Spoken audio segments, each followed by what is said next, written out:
Това е само на един месец.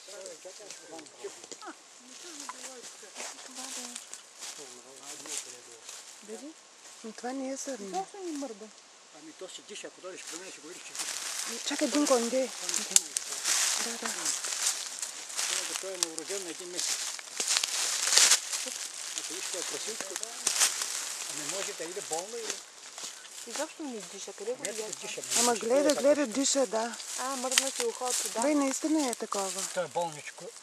Това е болно, виж, този шум трябва да избяга да се, значи наистина е болно. Нещо му има. Да му дадем вода. Ами кога вода да му даваш, то пред този шум отиде трябва да избяга. Значи нормално живо животно трябва да има Това допустим да го види. сърненци ли си? Ето го диша, ама биличкото е болно и се отива сигурно. Ето го Дай да го вземем да го свалим аз долу. мисля да направя вече. Динко? Ще го вземем, да. Ето очичките Да видим ако му е нещо. Очичките му тома вижда, ето го диша миличкото, но е болно. То се Ето, отива му от този свят. обърни. Отива се от този свят. Не може ли да му помогне той доктора? Ние ще го донесем додолу, пък ще решат някой дали могат да му помогнат.